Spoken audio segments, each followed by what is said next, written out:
Do we have enough Kirby? Welcome friends, LostScarf here, and it's time for the vlog, and it's going to be an interesting one here, because it's random. First up, Kirby Star Allies demo, played it, absolute glee, it's on the side channel, anything Nintendo's going to be on the side channel. I'm going to LP that game, it comes out on the 18th or the 16th of March. That entire LP is going on the side channel. Anything Nintendo goes on the side channel. It can never be on the main channel, because I don't want Nintendo up my A. That's pretty much what's happening there. So just, if you want to see it, it's going to be over there. Also, the giveaway link is in there as well. The giveaway link will be here as well. If you want to chat to Kirby Star Allies, there you go. There's also the giveaway for Vermintide. But Vermintide, too, I gotta mention that really quick. This company is nice to me, and they're just good people. I've met a couple developers. I've met their PR guy. They're really nice people. They really care about their players. And they're always open to feedback and everything. It's really nice. And they gave me 2 codes for the collector's edition of Vermintide 2. Like, that is awesome. Like, that is awesome. And we're also giving away a copy of Vermintide 2 as well. So there's a giveaway for that as well. So, I'm happy with that. I'm definitely happy with that. Other news with the channel is we'll be working on some changes to the channel. When it comes to the one-shots, we're going to aim more for higher quality and more comprehension. So I'm going to do a better job about why this game is worth recommending and stuff like that. And if there's any negatives, it'll be that as well. But doing a better, like, more what's so great about the game, showing off footage still and everything, maybe shorter as well. Just doing a tighter job on the one-shots. And they'll be, like, a higher quality. Because some of the one-shots shouldn't have been one-shots. I'm a little too forgiving to some of these indies, I really am. And I still like them, recommend them, but maybe they're not for everyone. I need something for, this is probably a niche game. Like, I don't know, I need something, I gotta figure out how I want to do it, but there's gotta be something where it's like, some people might like this kind of series, whereas the one-shots are, even then they can be niche, but it's really good niche, so good that maybe people who aren't in the niche will like it as well. If it's a niche game in the one-shots. Something like that. I'm still thinking about it. But something like that for sure. Anything else with the channel? Well, Phoenix Wright's still going. Oh, I'm done recording Phoenix Wright, so we're going to start seeing Professor Layton's stream. As I'm working on that, ahead of that for after Phoenix Wright comes out, so we'll see that eventually. And eventually Dragon Ball FighterZ 1 will end, and we'll have special projects after that. This Saturday, this vlog might come out after it happens, but you'll know ahead of time for the other one. So from 5 to 8 on Saturdays, it'll be us with the viewers doing things, or just me with the viewers doing things. This Saturday is going to be Terraria as a group. Next Saturday will be Fortnite Battle Royale. That's a free game, so we can all play it together. I think the squads are 4, but we can just do 4 at a time, and so on. And that's what we're going to do. So will be on the 10th, it will be Battle Royale, Fortnite, and so that'll be something to do. Sunday nights is going to be Slay the Spire, because I'm really enjoying that. We also have Into the Breach, which is FTL's newest game, and I'm curious about that one. We'll see if we do anything special with it, or just play it at some point.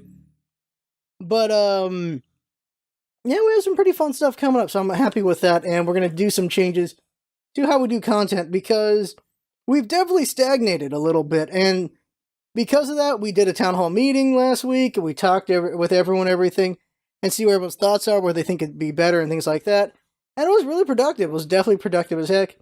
The side channel is going to be better quality, like, it'll be special side project things, and just better quality videos, instead of me just putting stuff up for the sake of putting things up, because I've been doing that. It's going to be just more better things, like the Kirby demo is going to be on there. I'm going to cut down all the Dragon Ball FighterZ ranked fights and just have it just be that in there. Also, what's another thing I'm gonna do? I'm gonna put viewer games in there. I'm gonna try to cut some fluff out of there, but it's gonna be like the Vermintide 2 stuff. Like, viewer games are gonna go there as well, because that's pretty fun. And just better quality there, instead of just putting up for the sake of putting up, like I was doing with Shovel Knight and Rabbit and things like that. It'll be better cut over there. And so we might not see an episode every single day. I'll try to, but I'm just going to do a better job on the side channel, and we're going to do a better job on the main channel as well with how we're doing things, and we'll see how things go forward.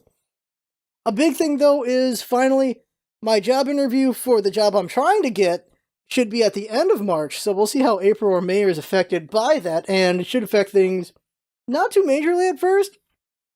I believe I can only do day shift the first year, so in a year, or in less than a year, because I already have experience in the thing. Like, right now I'm going to be a trainee when I get the job, because I'm confident I'm going to get the job. When I get the job and be a trainee, then you can only do day shift. After that, you have to do the 3 shifts once you're done being a trainee, and usually it takes a year to be a trainee, but I'm confident I can get out of trainee faster, and so then I'll be doing shifts. And when shifts happen, the streams are going to be random as hell, and we'll see how it also affects just getting content made. We'll see. All we can do is just see. Like, we've adjusted to having a job, now we're going to have to adjust to a swinging shift job, a job where the shift just keeps changing. We'll have to see how that goes. Also, because apparently sometimes on the job you do like 10 days in a row, which I did not know. So that's going to be interesting. The future is going to be interesting. That's just the best way to put it. Definitely the best way to put it is interesting. Anything else with the channel? No, just playing lots of games, doing indies, doing more with the viewers. And when I have everything completed and there's nothing to do, I'll do viewer requests. Like, if the viewers want to see a certain game or whatever, we'll do that. So those are things as well, because it's about us together, you know? And so when the viewers have just been there, and I'm like, alright, well, we got everything done, and got nothing better to do, so what do you guys want to see? I'll do stuff like that. Because it's a community thing, you know? I'm getting through the indie games because I gotta get through them, but if there's just free time, then we can just do whatever the hell we want. I just think that's the way to do it, is just appreciate and go from there. If you're not a part of the Discord, you should join it. It's pretty fun there. And also because that's where I shop around ideas and everything, and also for the voice clips if you're a fan of those. Anything else? I think that is all the things. So there are sort of 3 topics I want to talk about. The first one is regret. And I've been thinking about it for a while now, and it is, so just addressing it just to get those thoughts out is Fortnite Battle Royale. I like PUBG a lot, and Fortnite was making a Battle Royale, and I didn't have faith in it, so I didn't play it, and that is just a boat we missed that probably could have been great growth, and we blew it by not partaking in it, because Fortnite Battle Royale has exploded in popularity. But the reason for it was, there was Survive the Storm. Before they did Battle Royale, they were doing Survive the Storm. And that special was so disappointing, so lackluster in so many different ways, in the execution of it. I was just kind of dejected and not happy with Fortnite because of that. Like, we enjoyed playing it, and we liked the special modes, but the Survive the Storm itself was just didn't feel like anything. It just wasn't anything, so we kind of just lost some taste for Fortnite because of it, and then they were going to do the Battle Royale, and I'm like, well, I don't care at this point, because I was so hyped for Survive the Storm that because it was not so great, I didn't care about the Battle Royale. If Survive the Storm was good, we would have done the Battle Royale for sure. But because it wasn't, we didn't do the Battle Royale, and it is where it is now. And all I feel is regrets, because it's like, well, I could have hit that boat. But we didn't. And it's like, what's the lesson there? Just think about what's the lesson there. It's like, what could possibly be the lesson? The only lesson there is the realization that PUBG was huge, and that this would be a free PUBG. And I didn't recognize that. And by not recognizing that, well, crap. But I was also, even if I did recognize that, would I have done it anyway, since I was so not happy with Survive the Storm? Would I have just had no faith in it, because I didn't have faith in it? That's what I'm wondering. Would I have still missed the boat anyway? And I don't know, because that's a thing that you can think about with the MOBAs. You had, of course, the original Dota, and then League of Legends happens after that. And if you were looking for some wave to ride, you had Dota, or the one before that, and then League of Legends, and then League of Legends blew up, and then eventually, now this is the part I don't remember too well. Dota 2 comes up after League of Legends, if I remember correctly. Oh, of course it did come after. It came after, but I don't remember how many years after it came up. I don't remember if there were any other MOBAs at the time. That's the problem. I can't remember what MOBAs there were. It was the original, then it was Dota, then it was League of Legends, and then Dota 2, and then, if I remember correctly, and then there's a bunch of other MOBAs. And then Smite happens, and we jumped on Smite, not because we're thinking of that, but because we actually enjoyed the concept and everything. We had a lot of fun with it, and there you go. And then there was also HOTS at the time. And at that point, there was sort of a saturation. This is what's weird about gaming, is there can only be a couple. Despite how big the population of people who like these games are, they only play like the main one and a couple of the other ones. So like the majority of the population is League of Legends and Dota. Like League of Legends and Dota 2 have the majority of the population of MOBA. And then a couple play HOTS, and a couple play Smite, and then a couple played Dawngate, a couple played... I can't remember the Magic one, can't remember it, so forget that one. A couple of them played the Unreal one, I can't remember that one's called anymore, it barely died. There were a couple MOBAs out there, but they came after the first big ones, and so they died out. And PUBG, yeah, you had, what was it, King of the Hill and PUBG. Those were the big ones. And it's like, there was room for at least one more, and that was Fortnite. Now, I did not recognize that, especially because Fortnite would be the only free offering of that idea. Did not recognize that, unfortunately. You could say the same thing for, actually, when it comes to MMOs, I don't know. It was basically just Ultima Online and, what is the other one called? They're still around, too. I can't remember what they're called right now. It was Ultima Online, and then what came after Ultima Online. There are a couple other MMOs, and they all did good here and there, and then they eventually all died, besides, like, Lineage is still around. Lineage 2 is still around, but, like City of Heroes is my favorite MOBA of all time. City of Heroes, City of Villains is my favorite MOBA of all time. That one eventually died, unfortunately. And then WoW happened around that time with all the MOBAs. And of course, WoW was the big one, and some people tried to clone WoW, other people tried to make their own MMOs. And there's a good number of MMOs now, but it's still WoW's the big one. There's a good number for Blade and Soul, there's a good number for Black Desert Online, Final Fantasy XIV. My favorite one of the current age is 14. I have played Blade and Soul, though. I really do like Blade and Soul, but I'll take 14 over it. Black Desert Online, I don't like it at all, and I've never, ever, ever played WoW. Oh yeah, there was WildStar, but I was disappointed. I get overhyped for WildStar, unfortunately. And then there's WoW. I've never played a minute of WoW. Like, WoW happens, I don't have a good enough computer for it. By the time I actually have a computer that's good enough to play it, it's like a couple expansions later, so I'm like, well, too far. It's too gone. It's too ingrained at this point that I can't play that game. Like, everyone knows what the hell they're doing. I'd just be a noob in that. That would suck. So, I've never touched WoW. That's the only Blizzard property I've never touched is WoW. Because I've played all the Warcrafts, I've played all the Starcrafts, I've played all the Diablos, I've played everything but WoW. That's the only thing I have not touched. And I wish there'd be another Warcraft RTS, because that's what I really enjoyed, but too bad for me on that one. So yeah, we just missed the boat on that, and that really sucks. Because I like Fortnite a lot, the base game itself. We kind of did get burned on it as well, because we played it so much, me and Jinx. And I like PUBG a lot, and this was a perfect combination of it, but I just didn't have any faith. And my bad on that one. There's going to be some new big genre in the future, eventually. And there's going to be something that could be like a free offering or something that might be really good. And maybe we'll recognize it and check it out and get on there. And maybe we can ride the wave, maybe we won't. Who knows? Maybe we'll see. I don't know. One could argue Dauntless is that, but I've had no interest in Dauntless at all because World exists. Monster Hunter World is not a free version, though. Dauntless is going to be a free game as far as I know.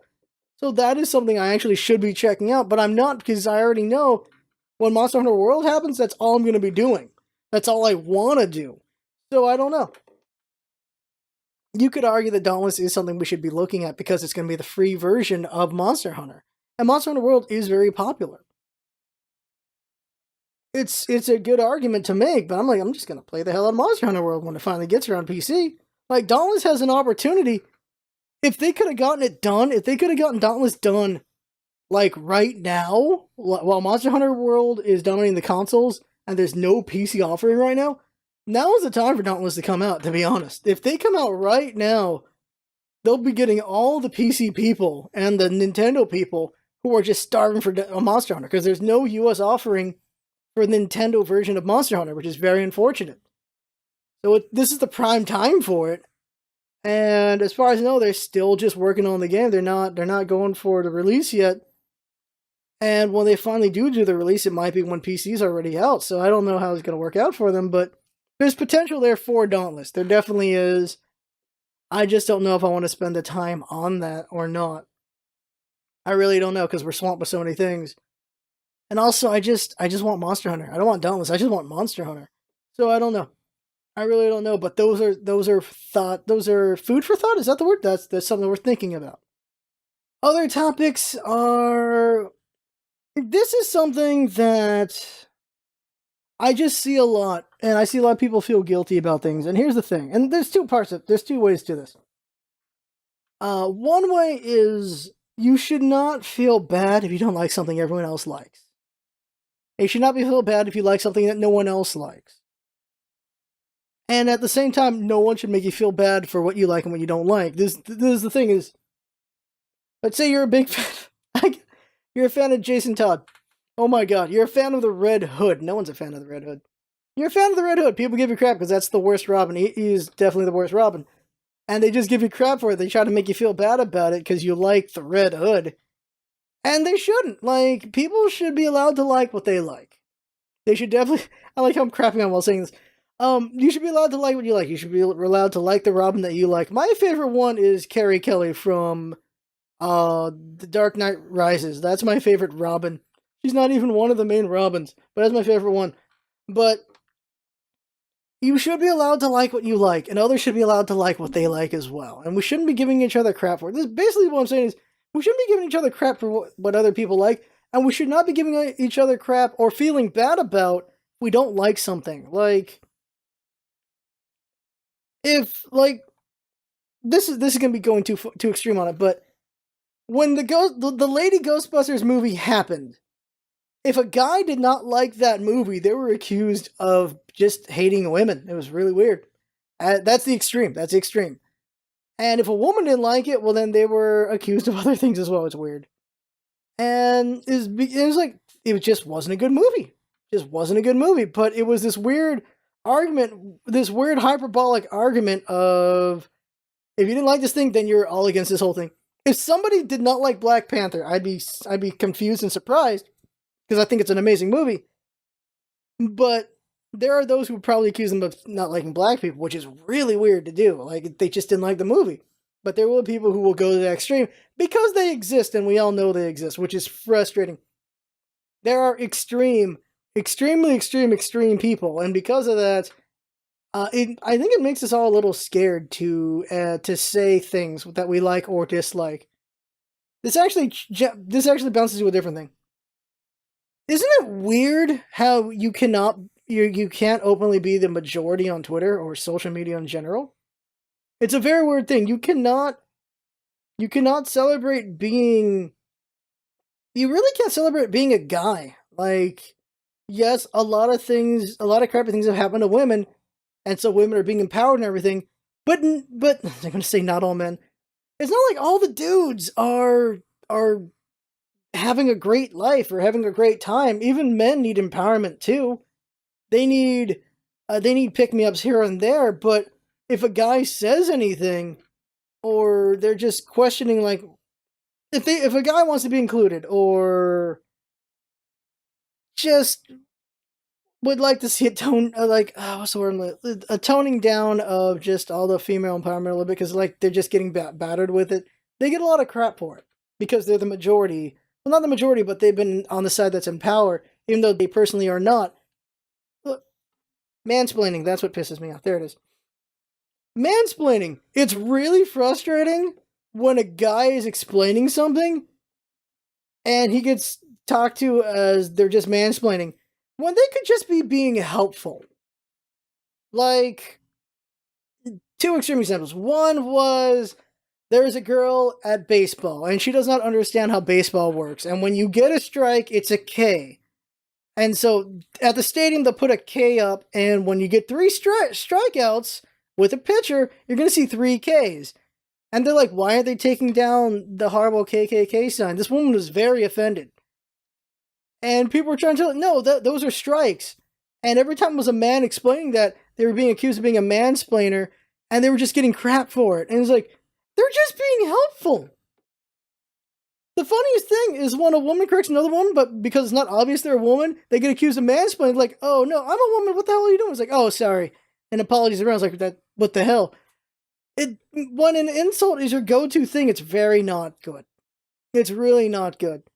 And another example was it was a science thing, and a geologist was explaining it to the woman, and she was like, I don't need your mansplaining, okay? He was like, he's literally the guy in the field that you're confused about, and he's explaining it to you. He's just being helpful. He's just being helpful. He's not mansplaining. He's explaining scientifically. He's science-plaining, whatever, the thing.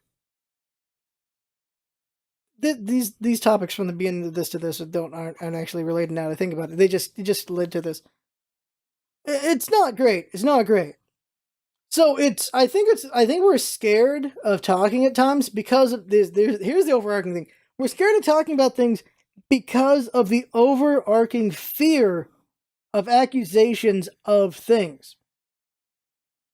Anyone who doesn't like Black Panther is scared of saying they don't like it because then they'll be accused of racism. Anyone who didn't like the Ghostbusters movie was scared of saying anything because they would be accused of being anti-feminist.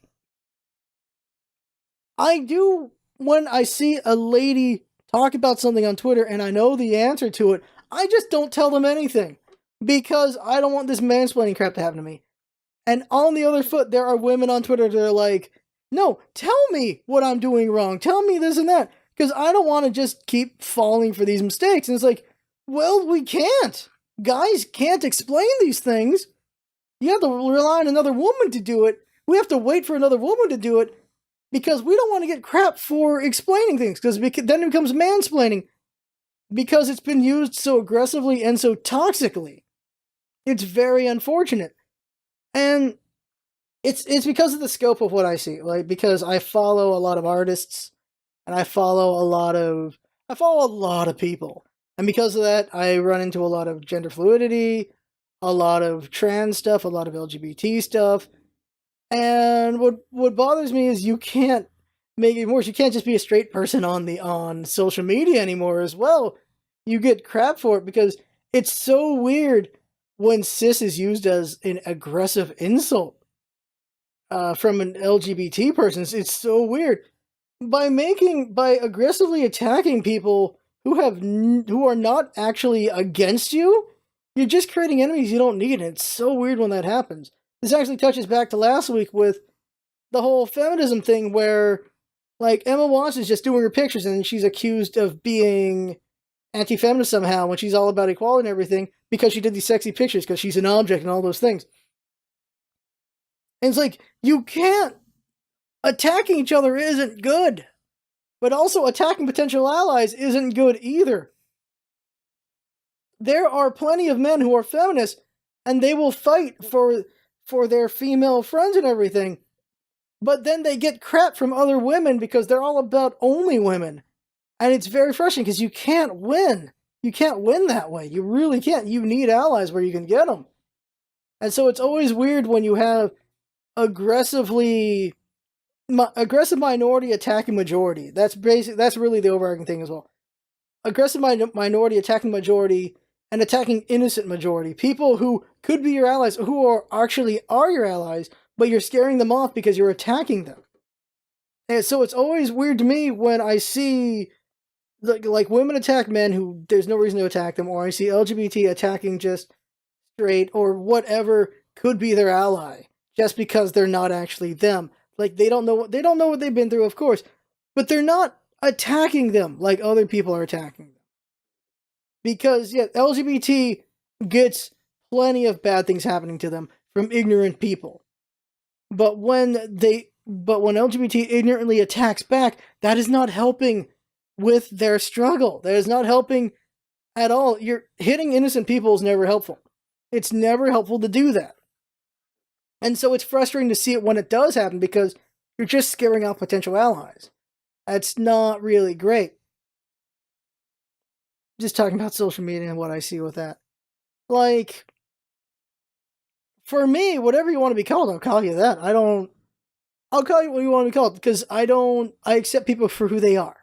That's the best way to put it. I don't make a big deal about it because I'm just a straight guy. That's all I am. I'm not a straight white guy who is the most hated majority of them all, which is unfortunate for them.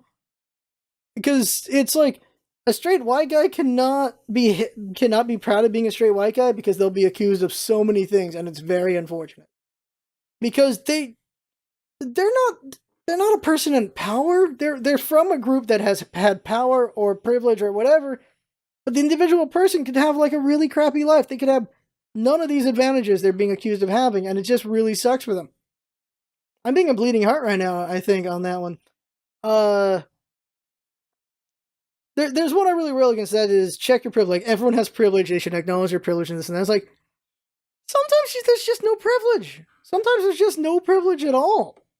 Just being a white male, like, what? Okay, so they're not getting these stereotype things happening to them, but if they have a crappy life, it doesn't matter. They're not having a good time of it. Piling that on top of it just isn't really all that great. I think at the end of the day, what I'm saying is, stop being dicks to each other, everybody. We should be allies with each other when we can. I think that's the overarching thing. Took me a long walk to get there, but I think that's what it is. That's really what it is. And I think that's basically the argument at the end of the day with everything I talk about is, we could be less dicks. We could definitely be like less dicks about things with each other. Speaking of that, definitely shopping at Dick's Sporting Goods now. Gun stuff. I'll end with this because I'm going long. And because I want this was supposed to be the main topic, but it didn't get there. So I'll just go with it really quick. The kids who are fighting to not get shot at anymore out of Florida, good for them that they're fighting. And the thing is, there's so much around it where they're like, they don't understand what they're talking about, they don't understand legislation, this or that. It's... whose fault is that, exactly? It's up to the adults to have made it that they weren't getting shot at in the first place. They should have been able to... I'm including the adults, because I'm old enough at this point. Where legislation, everything should have been made it so that it never got to the point where so many shootings have happened, so many kids are getting killed. Never should have gotten to that point. So now you have kids who are yelling and wanting change, and they may not fully understand what they're going for, and that's true, and they need to do more reading as well while they're marching and rallying and everything for it. But at the same time, the older generations did fail them. We definitely failed because I feel like my generation got very fatalist about politics. And even the old generations are very fatalist about politics. Like, that's politics. There's so much corruption in politics, and we all accept it instead of us fighting back. And so because of our acceptance of how politics have been in the older generations, the younger generations are pretty damn angry, rightfully so. To the point that maybe they are rallying a bit too hard to things that might be their detriment, or they might be doing things incorrectly. But whose fault is that? It's not their fault, it is ours. And so it's interesting, it's going to be interesting to see what the next generations do, and also the current generations that can vote should be doing stuff anyway right now, because there are a lot of older people who are like, the next generation is going to save us. We should not be relying on them to save us. We should be saving them, and we should be saving ourselves. Because they're fighting for themselves because we haven't done enough for them. And that's very unfortunate. It's definitely an unfortunate thing when it comes to the US. And the last thing, of course, is video games. For the love of God, how many times are they going to keep scapegoating video games? Oh my God. Are we the only country that plays these games? No. So what the hell's going on? Can we stop scapegoating it? No, of course we can. But still, jeez. How many years of this do we have to go through before they just get us like, yeah, that scapegoat doesn't work? It's never worked. I don't know why we still have the same scapegoats, because it is insanity just beating your head against the wall over and over and over again by scapegoating video games and whatever over and over and over again and never actually finding the real underlying problem because of scapegoating. look where we are. That's simplifying it, but look where we are. Could be better. Okay, so that's the vlog. I went way too long. Jinx is gonna kill me, but just getting a lot out there. But so there you go. That right there is the vlog. I had fun talking, fun watching and listening, and that's what it's all about, isn't it? Having fun. Thanks for coming by, and see you next time.